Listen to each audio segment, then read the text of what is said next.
As General Treasurer, it is my duty to protect the state's assets, strengthen the state's financial position, and encourage financial growth and empowerment for all of our residents.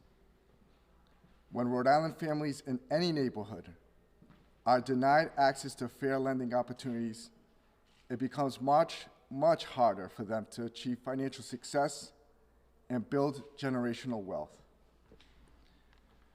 According to a study by the Urban Institute, while 70% of white Rhode Islanders own their homes, only 38% of Black and 32% of Latino Rhode Islanders are home owners. We need to be creating home ownership opportunities for all Rhode Islanders, not restricting them. This is why it was disheartening to hear of the actions by Washington Trust that led to the bank entering into a $9 million settlement agreement with the U.S. Department of Justice. The allegations of lending discrimination by redlining majority Black and Latino neighborhoods across Rhode Island are disappointing, especially because Washington Trust is a prominent corporate citizen in Rhode Island and has been a valued banking partner to the state for decades. The allegations presented are serious. I was very disappointed to learn of this investigation and settlement via the news yesterday. The state currently has approximately $190 million on deposit with the bank. And as the oldest community bank in the nation, Washington Trust must be held to a higher standard.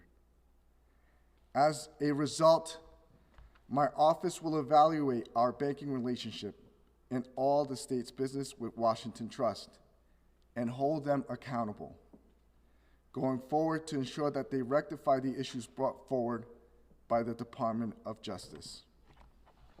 I'll take any questions.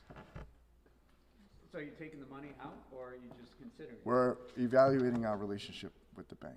And what's the time frame for that? We will be having a conversation with the CEO, and we will release that in the next few days. We'll hope. We had an initial conversation last night, and I expect to have another one today. What kind of repercussions could take place after this evaluation? Look, these allegations are very serious. As you know, the redlining that they are alleged hurt communities where I grew up. And so this is a very serious matter, and I think that it's my responsibility to hold them accountable. So what does that mean necessarily? Meaning we will look to see, and this is part of my discussion with the CEO, is outside of what they already consented to do, what can they do more to help out these communities that have been impacted? What are you asking them to do? Oh, that's part of the conversation I will have with him today. You're meeting today? Yes. What time?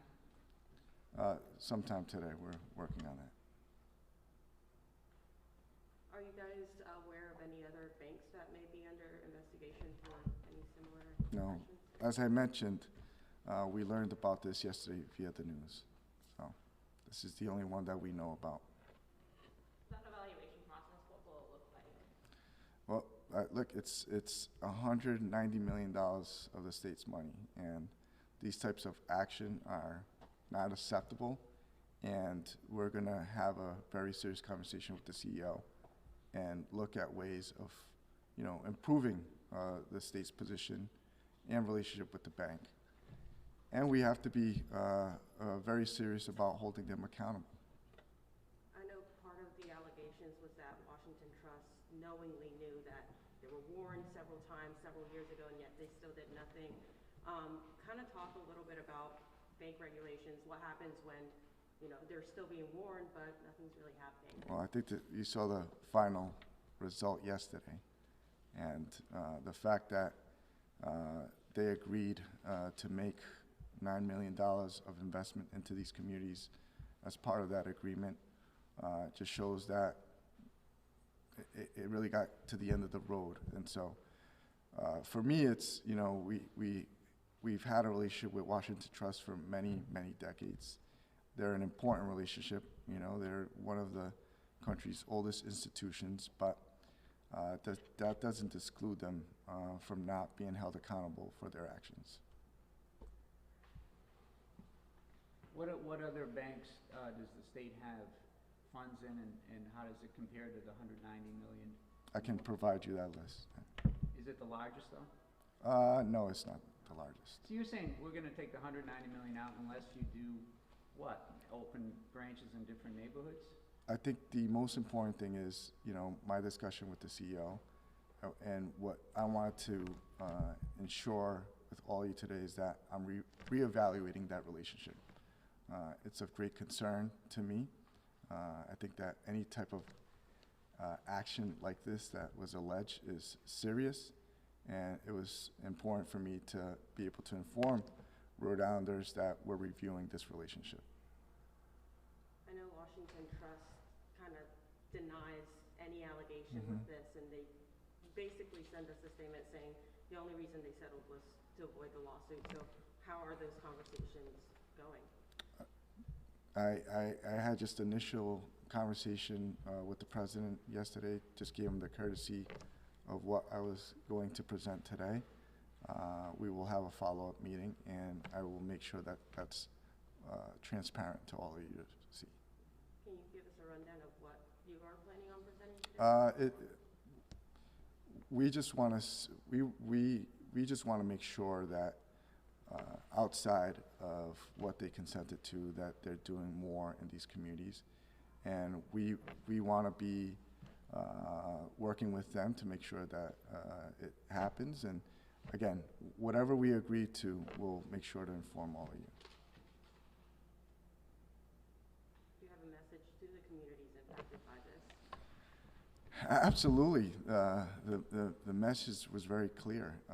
These types of behavior impact any growth in any community of color, and that's why we've seen disproportionate home ownership rates, disproportionate wealth in these communities, and that's not something I'm going to stand by. And so the message is very clear today that we're going to hold them accountable. We're reviewing our relationship, and as soon as we have that discussion, we will be very privy to that conversation.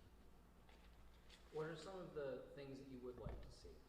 Look, I think, there's a lot that, as a former mayor and now as general treasurer, there are items that I think that could help create paths of home ownership, more opportunities for business owners to create or expand, or just a simple fact of financial literacy.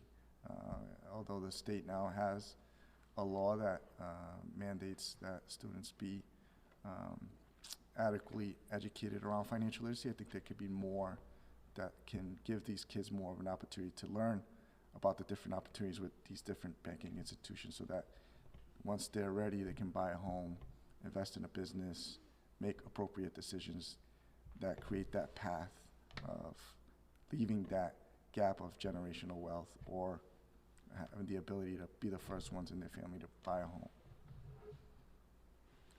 Housing's been a big issue in Central Falls. Would you like to see them do something there?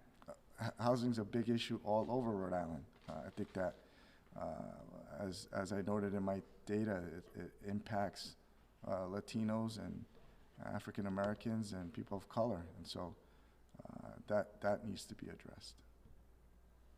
Any final questions? What kind of impact could the bank face by you removing that $190 million?